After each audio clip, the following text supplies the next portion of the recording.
Welcome to Saturday. Coffee Doug here. I am in Pancake Hat's house, and I am about to review a movie for you. I'm drinking some Bud Select, which I actually had to write a commercial for when I went to radio broadcasting school. So every time I drink this beer, I think of writing this commercial over and over and over, because I had to write a few of them. And it's a decent beer, but it's not near as good as it sounded in my commercials. Anyway, Paranormal Activity 3 is the movie I will be reviewing for you. I just saw it in theaters a couple days ago. It's the big horror film out right now. It is. There were two others, obviously, in America. I've heard they've made some overseas, but I don't know about that, so I'm not even going to speak of it really, but I've heard that. But there's two American versions. This one was directed by the guys that directed Catfish, the documentary, which I highly recommend seeing if you haven't. A lot of people online know about that documentary. And written by the guy who wrote Part 2, and the guy who wrote Part 1 kind of helped with it as well. The overall story, obviously Paranormal Activity, many people know it's like, it's got the, home video cameras, or just, it's the regular camera, view. And it's, Part 1 was the story of a girl and her boyfriend getting, terrorized by this poltergeist or this demon, entity thing.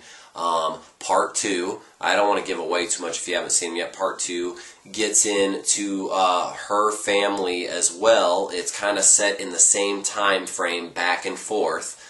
I thought they did a really creative job of making that happen. They didn't just spin it off like Blair Witch, 2 or something like that. And then this third one is a complete prequel. They set it back in the 80s when the girl from Part 1 and the girl from Part 2, who are sisters, are little kids. It's very, going into it, I was, my biggest complaint, you've got to just, suspend your belief for a while. Obviously, it's not going to always work out. Like, who would have cameras this much? In the third one, the guy's using a home video camera. It's not near as annoying as Blair Witch Project, but it's still like, there's so many scenes where he would never carry that camera. Like, he'd be scared for his life. He wouldn't hold the camera. Just kind of let that go. And also, what I like that they did, I was like, in the 80s, people were not using cameras that much. I don't remember that from being a little kid. And I know it was a brand new thing, but it was expensive. Like, people were not videotaping a lot in the 80s, I don't think. Not like this guy was. And they kind of explain that a little bit. They come up with some cool ways for him to set up the camera, like on an oscillating fan, and have it going around the room, which of course is going to, the fan goes over here and then goes over there, and you just fucking know something's going to be there when the fan goes back with the camera on it. So they set up some cool scenes like that. So if you could not think about that too much, I think you'll enjoy it. They have some very, I don't want to say it's as scary as the first one or the second one. It's got some scary moments. It's the same kind of scares, you know what you're getting, the bang in the house, hearing something walk up the stairs, stuff like that. But they have some very cool, creepy scenes in this one where it's very elaborate. It's a lot going on, like furniture going all over the place, doors shaking, like people really terrified, And so when they really amp it up, they amp it up huge. However, it takes a long time to get to those amped up points sometimes. Like, they drag their feet every now and then getting to that part. Another little complaint I have about it is the lack of detail. They get very elaborate into the plot this time, especially in the last, half hour. And they leave a lot of questions unanswered, but not in a way of it's like, ooh, that's a mysterious creature, or whatever. It's like, they set stuff up and they do things where they should have answered it and they really don't. So I don't know if they have a plan for that in the next movie. I'm not sure. It didn't really ruin it for me in the end. I was glad I went to see it. I thought it was creepy enough. I've seen all these advertisements on TV. I've got two things to say about the advertisements, actually. The trailers on television.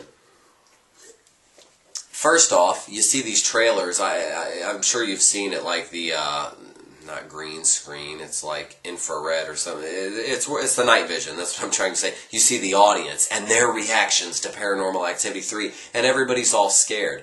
Well, that didn't fucking happen in the theater I was in, I can tell you that for sure. I looked around and saw these people. People were kind of laughing at stuff, not really jumping a whole lot. They were jumping some, like there were some scenes that made you jump and they're creative with it. But in the end, I heard quite a few people get up and be like, wow, I paid $21 for that, or, well, that fucking sucked, or not seeing that again next year. So it's like, don't show me these scenes of these people in the audience being terrified, because now I'm expecting the scariest shit I've ever seen in my entire life, and then I go and I hear reactions like that. It makes me enjoy the movie less. I don't usually care what other people think about a movie, but it's like, man, I don't know. That just didn't happen in my theater, and I agree. That's what I paid, $21. I brought a friend with me, and I paid for them as well. $21 is what I paid just to get in, not counting buying beers and popcorn and stuff like that. Ugh, I don't even want to get in on theater prices. The other thing I wanted to say about the trailers, in this movie, most of the trailers that you see, I would say 95% of the trailer footage or movie footage you've seen does not make it into the movie that you'll watch in theaters. A lot of people were very upset about that I read online and kind of talked with, and they said that they felt gypped. I don't feel that way. In most cases, I hate when they do that. Sometimes they'll try to do that to trick you into seeing a movie that you wouldn't want to see. Other times they don't want to give stuff away. In this case, I think they just wanted to do some extra scares to show you to get you in, but they still elaborate on some of those scenes, or they just substitute them with a scarier scene. So I don't feel that they dropped the ball on tricking you with the trailers. I think it was just kind of cool to see. It'll probably be outtakes whenever the DVD comes out.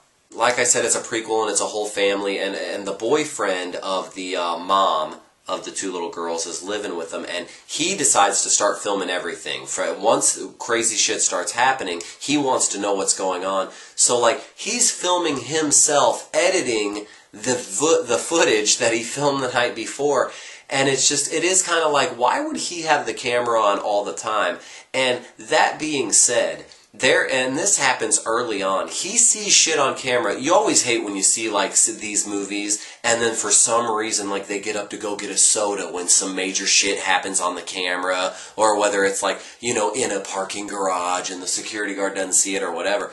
No, in this movie, he sees shit right away, and it's some crazy shit. Like, shit that if you saw, like, on a video and you knew it really happened, like it wasn't set up, like you videotaped it in your bedroom the night before, you would be out of that house in 10 seconds. You wouldn't even stay. He doesn't want to tell the wife because he doesn't want to scare her, and he wants to actually do research and see what it is. Maybe there are people like that in life that are just very inquisitive and curious, but I don't care. Like, I don't know who would stay in a house like that. Like, so I thought it was cool that they showed him realizing stuff right away and not just like acting all stupid about it. But then once he sees it, he does totally act like no human being that I know would act. Like, that would freak the shit out of you. So, that's where I mean, it's like sometimes you just gotta, I guess, suspend your belief. I don't really know what to think about that. Like, they totally act in ways that I wouldn't. So, but some of those scenes that he sees are really cool, so it's worth seeing. So, check it out. Let me know what you think. I don't know, just let me know what horror movies you're watching, what other movies compare to the Paranormal Activity type, filmmaking technique. And, check us out on the Wisest Wizards channel, and stay tuned for Lee tomorrow. She'll be here with a great review. Watch the other Rough Cutters, support them, and until next time, I am Coffee Doug.